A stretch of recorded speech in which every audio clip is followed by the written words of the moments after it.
Nahdlatul Ulama atau NU dianggap mengkhianat Islam dan membantu Republik Indonesia yang dianggap kafir. Mereka menghukum warga yang tidak sepakat dengan Darul Islam. Mereka ditugaskan untuk membunuh paling sedikit 1 orang warga dan membakar paling sedikit 5 bangunan yang didirikan pemerintahan Republik Indonesia dalam waktu 2 minggu.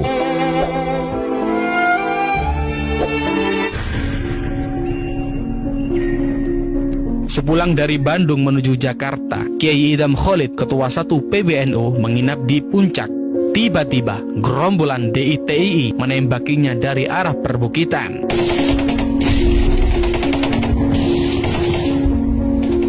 Dia tiarap di kolong ranjang.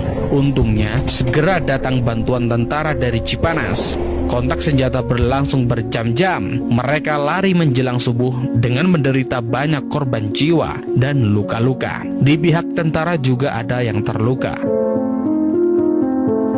Bukan hanya itu, kekejaman penggagas Darul Islam ini juga dialami Kiai Idham Khalid ketika naik kereta api menuju Jawa Timur.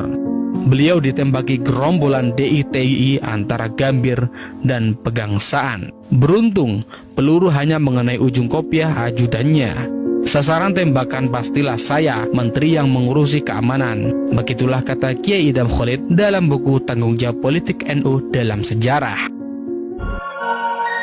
Dari tanggal 24 Maret 1956 hingga 9 April 1957, Kiai Idham Khalid menjabat sebagai Wakil Perdana Menteri merangkap Kepala Badan Keamanan. Kata Kiai Idham Khalid dalam buku Tanggung Jawab Politik NU dalam Sejarah, tugas saya yang paling berat adalah menghadapi gerombolan yang membawa dalil-dalil agama Islam, yaitu Darul Islam Kartosuwiryo di Jawa Barat, Ibnu Hajar di Kalimantan Selatan, Kahar Muzakar di Sulawesi Selatan, dan Tengku Daud Beuruh di Aceh. Menurut Kiai Idham Khalid, DITII, sang penggagas Darul Islam ini merugikan umat Islam. Banyak umat Islam yang menjadi korban kekejaman mereka. Mungkin di Aceh tidak terjadi perebutan seperti di Jawa Barat dan Sulawesi Selatan, di mana gerombolan DITII membakar madrasah dan masjid yang tidak sependapat dengan mereka. NU pun masih dianggap sebagai pengkhianat Islam karena keluar dari Masumi, juga dianggap musuh utama DITII. Mereka menganggap NU membantu Republik Indonesia kafir atau RIK. Beberapa orang pimpinan cabang NU di Jawa Barat dibakar rumahnya oleh DITII. Bahkan ada yang ditembak mati.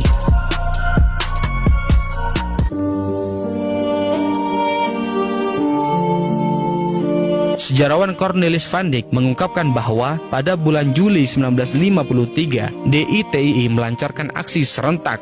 Komandan DITII di Ciamis Selatan, Ucet Effendi, memerintahkan pasukannya meningkatkan aksi untuk mengacaukan musuh. Mereka melakukan tindakan apapun untuk membuat kekacauan.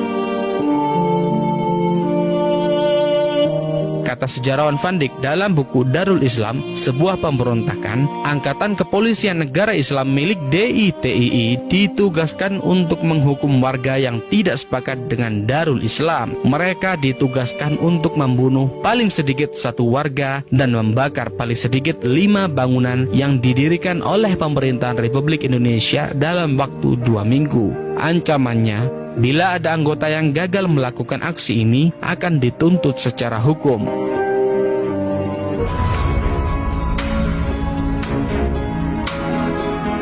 Dalam menghadapi DITII, Kiai Idham Khalid melibatkan para kiai-kiai atau ulama. Beliau membentuk KPK atau Kiai-Kiai Pembantu Keamanan yang diketuai oleh Kiai Haji Muslih dari Jakarta.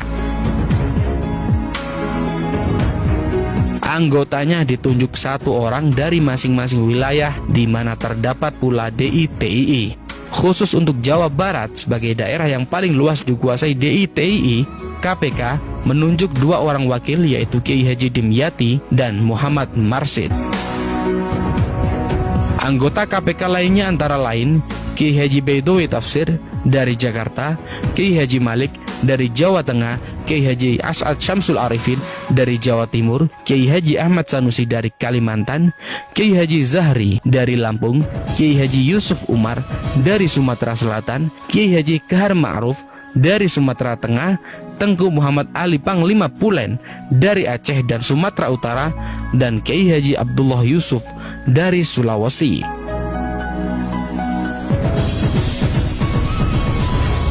Mereka dengan sungguh-sungguh melaksanakan panggilan kewajibannya sebagai seorang Islam dan warga negara untuk berbicara dengan rakyat tentang kesadaran mematuhi ajaran agama dan hidup bernegara. Mereka melakukan kegiatannya melalui pengajian atau kegiatan lainnya. Panglima-panglima militer di daerah tersebut gembira dengan adanya KPK. Dalam setiap peninjauan maupun operasi militer, mereka selalu mengikut sertakan KPK. Di daerah yang berhasil dikuasai, sang kiai memberikan ceramah kepada rakyat. Mereka juga memberikan penyadaran, memberikan nasihat kepada anggota gerombolan DITI yang menyerah. Mereka sama sekali tidak diganjar dengan nilai penghasilan tertentu. Indonesia negeriku, engkau panji martabatku. Jasa ulama, jasa kiai-kiai pembantu keamanan tidak bisa saya lupakan. Begitulah kata Kiai Idham Khalid dalam buku biografinya.